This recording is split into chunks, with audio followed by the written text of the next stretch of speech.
je m'appelle Christine Gomez et je vais vous raconter mon histoire avec Scilab. En fait, mon histoire avec Scilab, c'est surtout que je suis la femme de Claude Gomez, qui est quand même très très impliqué dans l'histoire de Scilab. Donc moi, j'étais professeure de mathématiques dans un lycée, de la seconde jusqu'au BTS. Et quand les programmes de mathématiques ont inclus l'algorithmique, je me suis dit, Scilab, très très bien pour apprendre à faire des algorithmes à mes élèves.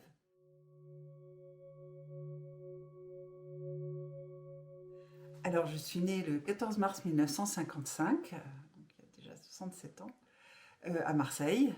Et j'ai fait mes études jusqu'en classe préparatoire à Marseille, d'une famille de profs de maths, hein. Mon père était prof de maths, ma mère était prof de maths.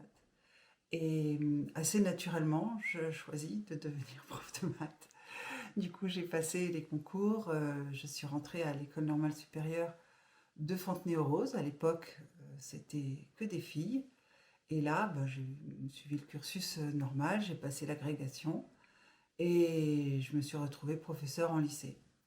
Pendant un moment, j'ai voulu être professeure en classe préparatoire, mais j'ai eu mon premier fils assez tôt et il voulait m'envoyer en province, assez loin de chez moi. Donc j'ai dit non, je ne veux pas aller en classe préparatoire. Je préfère m'occuper de mon fils et être près de lui. Et donc je suis restée en lycée toute ma carrière.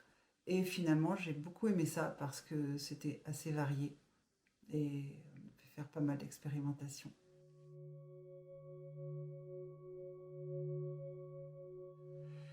Et on en a un petit peu parlé avec Claude, avec les inspecteurs d'académie.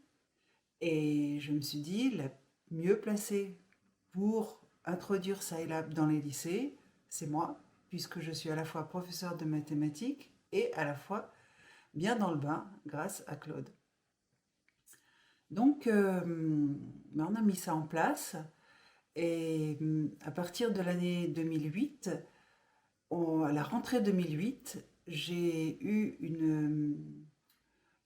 comment ça s'appelle 3 heures de décharge pour apprendre à mes collègues à utiliser Scilab. Donc ça s'est passé à l'intérieur de l'Académie de Versailles. Et j'allais dans les lycées, je leur montrais Scilab. Beaucoup avaient jamais touché un ordinateur et c'était pas évident. Après, souvent c'était 2 demi-journées. Après 2 demi-journées, ils n'étaient pas vraiment prêts à faire du Scilab avec leurs élèves. Je dois dire que moi, j'ai pas été prête tout de suite non plus parce que quand on n'est pas habitué, quand même, il faut s'y mettre. Donc ça a duré ça a bien marché pendant 2 ans. Il y avait beaucoup de profs qui étaient demandeurs. Et puis au bout de 2 ans, chacun avait fait un peu son choix, puisqu'on pouvait utiliser un logiciel comme Scilab, mais d'autres logiciels. On pouvait aussi utiliser tout simplement la calculatrice, ce qui était quand même plus pratique parce qu'on n'avait pas besoin d'aller en salle informatique sur un ordinateur. Il s'avère aussi que programmer sur la calculatrice, c'est un langage très proche de programmer avec Scilab. Et donc, beaucoup on se sont dit finalement, pourquoi je m'embête? Ils ont tous leur calculatrice en classe, je ne vais pas aller plus loin. Donc, il y a eu beaucoup moins de demandes. Et donc, petit à petit, je n'ai plus fait de formation Scilab que auprès des jeunes professeurs, des stagiaires et des futurs professeurs. Donc. Parallèlement à ça, moi j'utilisais Scilab dans mes classes, surtout en seconde parce qu'on avait un peu plus de temps, puis c'était là qu'on commençait à faire des algorithmes.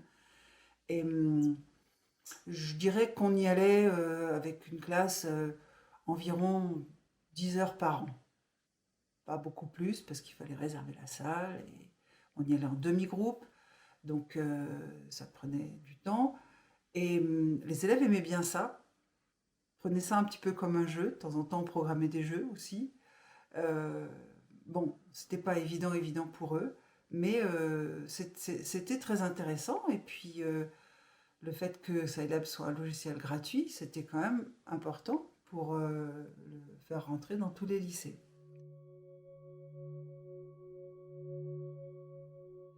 Et puis, comme on ne pouvait pas aller partout, je ne pouvais pas former toute la France entière parce que j'étais un peu toute seule là-dessus. On a décidé de faire un livret Scilab pour les lycées. Donc ça a vu le jour en 2010, avec évidemment avec Claude et puis avec Julie qui travaillait avec Claude, qui a fait toute la mise en page et tout ça. On a fait un livret accessible aux professeurs de lycée, expliquant les commandes simples et avec beaucoup d'exercices qu'ils pouvaient utiliser comme ça, tels quels, sans avoir besoin d'être vraiment hyper compétents en Scilab. Il y avait tous ces exercices qu'ils pouvaient utiliser. Moi, je suis partie à la retraite il y a déjà 7 ans, donc je suis partie à la retraite en 2015. Donc moi, j'ai continué à faire du Scilab dans mes classes, mais je me rendais bien compte que beaucoup voulaient pas se compliquer trop et utiliser les calculatrices. Et après, ils ont fait le choix de choisir Python dans les lycées. Donc on était très tristes. Mais voilà, ça a été une belle aventure.